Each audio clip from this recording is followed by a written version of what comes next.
Video number 5, the necessity of a multidisciplinary approach.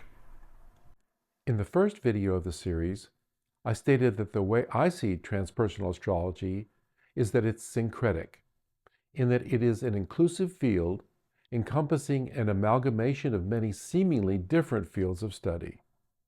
This strongly suggests that the field of transpersonal astrology must develop a multidisciplinary approach that includes psychology, especially depth psychology, philosophy, neuroscience, physics, including quantum physics, as well as spirituality and metaphysics. Interestingly, this viewpoint is actually mirroring what is beginning to happen in each of these fields separately as well. Let's go into this more by starting with quantum physics. In just the past few decades, we're witnessing, albeit quietly, a huge paradigm shift in how science is seeing the world, and specifically the nature of our reality. These discoveries are certainly affecting how we must approach the field of astrology.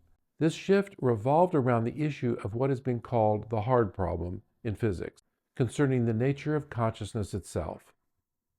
The hard problem has to do with the question of why and how the biological and neurological systems of our body produces the experiences we have, such as hunger, sensation, emotions, feelings, etc.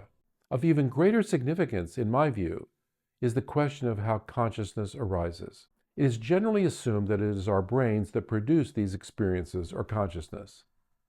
But this assumption is now being questioned fundamentally. How these questions work will have very important effects on how astrology must be practiced if we are to stay relevant to the modern mind of our world. One of the first to work on this field was John Archibald Wheeler. He was one of the key figures in the Manhattan Project during World War II, helping build the first atomic bomb. Afterwards, his work shifted to quantum physics, when in 1984 he tested his new theories in what he called the delayed choice experiment, which was a follow-up to the famous double-slit experiment. Why is this significant for astrologers? Because Wheeler showed that our reality is created by our observation of it. This was an unheard-of concept. We have assumed the universe comes already made and complete. It's out there and acts as an objective reality that is totally independent of us. Wheeler went even further and concluded that we're not mere observers, but participants and creators. What is so interesting for us is that this view completely aligns with the metaphysical and hermetic traditions that believes we can change outcomes of our life through our intent. This means that magic and physics are beginning to merge in ways we could not have imagined just a few years ago. Before leaving physics completely, I want to mention another theoretical physicist, Nima Arkani-Hamed. This very respected physicist has concluded that as a model of reality, space-time is doomed. By this he means that the material universe is not fundamental. It means that our brains are not creating consciousness as we have assumed. We're now facing the fact that it's consciousness itself that is fundamental.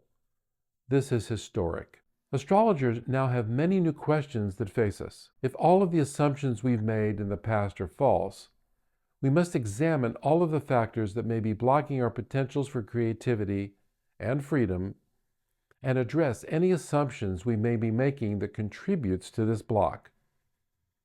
One of the discoveries that are part of the fundamental nature of transpersonal astrology is the role of history in holding us back from embracing new concepts and behaviors that we know might be good for us. In fact, physics itself is experiencing the resistance to change that is an inherent factor in our identifications with history. Quantum physics developed in the 1920s and was considered to be too out there to be taken seriously by any mainstream physicists. It is interesting to note that the pioneers of quantum physics were all initially setting out to disprove what had been theorized by the previous theoreticians. Happily, they ended up not only proving what had been set forth, but then they themselves took it to a new level. This is how the weight of history operates. It holds us back and blocks us from being open to new information. In addition, it took another 60 to 90 years before Wheeler and Arkani-Hamed were willing and able to take what had been implied from the beginning by realizing that consciousness itself is fundamental, not the physical universe. Do we astrologers also resist the new concepts being proved to us by work in other fields that we're inextricably connected to? Of course we do. Being stuck to our identifications with history is a fundamental part of the human state of consciousness. Ironically, it is our recognition of this fact which might actually be our first step in moving beyond it. History can be thought of as having a dual effect. On one hand, it helps us learn and remember what we need to know and understand in order to survive. Yet on the other hand, it certainly can hold us back from increasing our level of consciousness. Thus, one ought to not regard history as good or bad. For this reason, one of the primary characteristics of transpersonal astrology is to place great importance on the role that history plays in our lives so we can use astrology to help us grow and evolve.